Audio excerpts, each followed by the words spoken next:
Welcome to another episode of The Unconventional Path. I'm Carol Pinder, and if this is your first time here, welcome. I'm excited to be with you. So we do a series every month called Dating in Your 30s. And so on this episode of Dating in Your 30s, I want to help you out a little bit. I want to give you 8 deep questions that you should ask if you are dating with the intention to marry. Now, for my viewers who have been on my page for a while, I know what you're thinking. Corel, you ain't got a man, you ain't married, so how do you know which questions to choose? So first of all, I watch a lot of YouTube, I read a lot of books, and I listen to a lot of podcasts. So over the years of listening to those, every time I hear a couple talk about a question that they think that you should ask, I jot it down and I keep it with me as, okay, that's a great question to ask. And I think these are great questions to ask yourself, but also even your friends and your community, because it gives you that experience and exposure to kind of hear what other people think about certain topics and certain things, and it just gives you a lot more insight, and it helps you to be ready to answer really tough questions. Also, I have a background in psychology and communications, and so coming up with these kind of questions or diving deep is kind of what I do. I don't like surface questions. I don't think if you're in your 30s, you should be asking what is your favorite color and basic things of what do you do for fun. I mean, I feel like we can get a lot deeper. And so if you stay tuned with me, I am going to go over 8 deep questions. So get your pen, get your pencil, and in the comments, let me know which one was your favorite. If you have some to add to the bunch, I love compiling these questions. So please let me know. And when I give you the question, I'm going to give you some insight on why this is a good question to ask. Okay, so let's go with number 1. So it's a heavy hitter. The question is, how have you healed from your past? And what have you been doing or are you doing to work through your past trauma? I know y'all might be like, whoa, it's not the first question you asked. So I'm not saying go out the block asking this question, but it's one of the questions you should have in your back pocket. The reason why you should ask that and have it in your back pocket is because sometimes we think trauma is only something that's abuse related, but trauma could be the fact that when you were in the 2nd grade that they laughed and teased you because you were a little overweight. That is trauma. So I think sometimes we hear the word trauma and it could be a buzzword and people just start to overanalyze or think that, okay, maybe I didn't experience trauma or maybe there was nothing I ever had to heal from.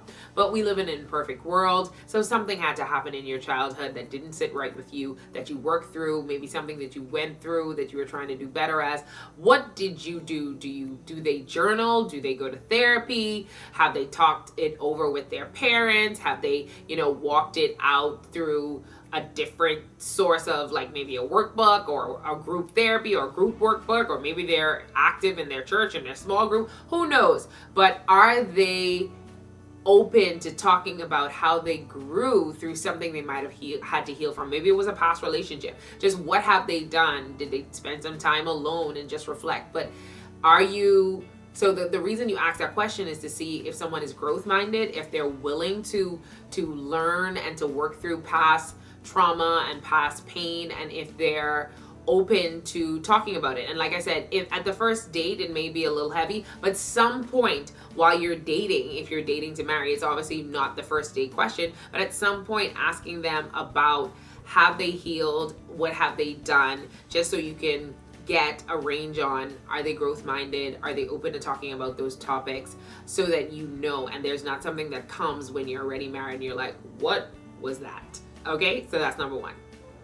Number 2, what are their triggers? This question helps you to understand their level of self-awareness. So for me, if someone says, oh, I have a dog and the dog lives inside the house, I'm like, what do you mean the dog lives inside the house? It's a trigger for me. Dogs are triggers for me. So you may ask, like, why are you so afraid of dogs? Dogs don't do you anything. Well, then I will take you back to when I was, I don't remember the age, maybe 8, riding on my bike in the neighborhood, and a dog came out of his yard and he was like barking at my leg every time that I could still see it. Like I was riding the bike, and every time my leg went around and around on the bike, the dog was like, roar, roar, roar. It's a trigger for me. So your dog may not bite me, but that is what I'm thinking anytime I see a dog. So it's a trigger for me. So like if you're saying like I want a pet and those kind of things, I'm not saying a dog is a deal breaker, but I'm saying I don't want a dog in the house. I don't know. I'm just saying that you have to be real with yourself. You have to have these conversations, but that is a trigger for me. So that is what I mean. Like people have different triggers, and you don't want to blow up on someone and then they're like, why are you freaking out? But it's because you didn't have that awareness that this is a trigger for me. If you're someone who's been in relationships where you've been cheated on before, certain things may be triggers for you. And I'm not saying that you have a right to take out past pain on someone that's new, but if they are aware that that's a trigger, they could say, hey, I know what's going on right now. You're being triggered, but I'm not the same person, and that's not what's happening right now. And they can walk you through that process. But if you do not explain that this is a trigger for me, then they just feel like you're freaking out or you got trust issues. So it's important to understand what are your triggers, and it's important to see, do they understand what their triggers are, so that you can understand, is this person just crazy and flying off the handle, or did I push a button and I just didn't know? So that question helps you to have a better understanding of their level of self-awareness. Number 3, what makes you happy or what brings you joy?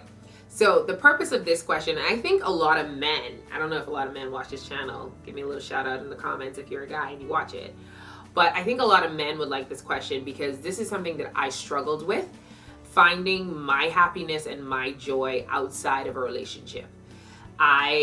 Before I took the year off, I had a very hard time of learning how to enjoy and seek things that I enjoy independently outside of the person I was dating. I was very codependent. So when you ask this question, what makes you happy, what brings you joy, if they don't have a response for you of things that they engage in where they know that on my own I can find ways to seek joy, then that person may be codependent. And so that may be something that you need to look into. And even for yourself, if you're on the next end where you're like, oh, I don't know if I can answer that question because I'm just waiting on a partner to be happy, then you need to learn how to create your happiness and joy yourself, because that person isn't, if your happiness depends on that person, then that means that your anger, your sadness, all of that also depends on that person. You should be able to exude happiness and joy yourself, and the person should be a complement, a bonus. So that's number 3. Number 4, what are your expectations for marriage? What is your vision when you think about marriage? This is a good question to ask because maybe they don't even want to get married. So if you ask that question, maybe they would say like, marriage is not on my mind, and then that'll let you know, okay, I didn't have to come so forceful and say, do you want to be married? Like I'm asking you to get married in the first few weeks or first few months of getting to know the person. But if you ask them, what are your views when it comes to marriage? What is your vision? Then it's an open-ended question. It leaves it light, and they feel free enough to just say, this is my view. It also helps you to get into that conversation where you explore gender roles. So if they say, my vision is that my wife cooking every night and that she cleaning and ironing and doing all of those stuff, and I just go to work and I come back. Then you may say, not for me, sir. I mean, if you're me, you would say not for me, sir. But I'm just saying, you should understand what is their view on gender roles, how do they feel about that. But asking that open-ended question removes the pressure, but allows you to get to know that person's real answer of what is their vision and if they even have a vision. Number 5, I think, is a juicy one. I heard, who said this? I think I was listening to a podcast and this girl said that this is a good question. And I said, I'm gonna write this question down. So the question is, if I was to ask your ex, what did you do wrong in your previous relationship? What would they say? I thought that was a very interesting question, and she recommended that you ask that question because now when someone talks about a previous relationship, they can't just play the blame game that it's all about the person.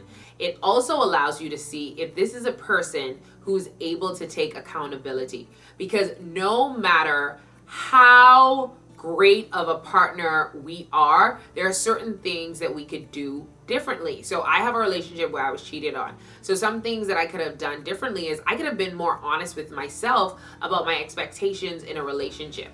I could have been more set on my boundaries, because the person I was dating crossed my boundaries several times, and I just really wanted a relationship so bad that I allowed him to do it. And maybe those aren't things that he would say, but I'm just trying to say that even in a relationship where I was cheated on, there are things that I could have done differently, because we're always growing, we're always learning, and we're always trying to be better. So we can evaluate, is there something that I could have done differently? And sometimes there are. And so that question helps you to see if the person that I am talking to, are they willing to hold accountability? And if someone asked my ex, my most previous one, he would say, yeah, she cheated. So I often tell people that fact about what happened, even though it was like 10 years ago and everybody's moved on with their lives. But it helps people to understand that, are you going to hold accountability for mistakes that you made in the past? Because that lets you know if the person will be able to be accountable going forward. Number 6, what do you envision for your life path? The reason why this is so important is because if you're someone who loves to travel, or maybe you don't even want to live in the same place, maybe you want to continue to move around, and that person says, I want to live in my hometown, I want my parents to live with me, I have these career aspirations, I have that career aspirations. You have to understand, do we align when it comes to your career aspirations? Do we align when it comes to if you want children? Do we align when it comes to how you want to communicate with your in-laws? So those are things that you need to find out, and that's an easier way of, what do you envision for your life path versus, okay, you want children? You want, like, literally, like, I've had people do that, like drilling you to the core of these checkbox questions, when if you ask open-ended questions, you get to freely get to know someone with no pressure, but also those questions that are in the back of your mind, if we align, are being answered during that time. Number 7, tell me about your religious and spiritual beliefs. I love this question. I read it in a book because I did this question wrong so many times. I have in the past asked very direct questions that allow you to kind of, if you wanted to, you could kind of give me the answer that I was kind of looking for, versus just feeling free enough to just answer open-ended, and then I learn more genuinely about who you are. So how I did this in the past, instead of asking the question of tell me about your religious and spiritual beliefs, I would ask you, are you a Christian? If you live in the Bahamas, most of them would say, yeah, sure. Do you believe in God? Yeah, I believe in God. And so then you walk off, and you still have a very different, it's a very vast, belief that some people have in terms of, do I believe in God exists, or do I consider myself a Christian, or whatever that means, because I grew up in a Christian nation, versus, and I think I read it in a book too, that there are two types of Christians. There are ones who may go to church on Easter and Christmas, and then there's ones who do a morning devotion of quiet time every morning. You see the difference? Are you the every morning I'm doing devotion, I'm in small group, I'm leading a team, I'm active in church, and I'm doing ministry and mission trips? Or are you, I go to church twice a year and I recognize that God is our creator? There's two different things. And so when you say, tell me about your spiritual beliefs, you give the person the freedom and the opportunity to just say, this is what I believe, this is where I stand, and therefore you're not pressuring to put what you believe, or phrasing it in a way where it just seems so direct, but you still may be very miles apart when it comes to your religious and spiritual beliefs. So I like that question, number 7, especially because that's a conversation I get into a lot. The last one, number 8. Do you know your love language, and do you know what kind of love you need? Again, this isn't a very early question. I mean, I've had this conversation early sometimes, but it lets you know, how do you communicate to that person that I care about you, that I like you, that I like spending time with you. And for me, I exercise love languages not only in romantic relationships, in every relationship. In every relationship, I always want to love the person how they want to be loved. Whether that's a friend, whether that's a family member, even if that's a little child, and I start to notice things that they respond to more when it comes to how they like to feel loved. I think that's a great question for anyone that you're trying to get to know on any level, or that you have a relationship with. But definitely, if you want to get to know someone romantically, asking them, and if they say, I've never heard of love languages, that's a great spark for an even deeper conversation to go down of getting to know each other better. So I hope you enjoyed those 8 questions. We have them listed in the description box below, and let us know in the comments which one was your favorite, which one you definitely want to try. If you have one that I didn't mention, make sure to write it there, and don't forget to comment, like, and subscribe. We can't wait to see you next week.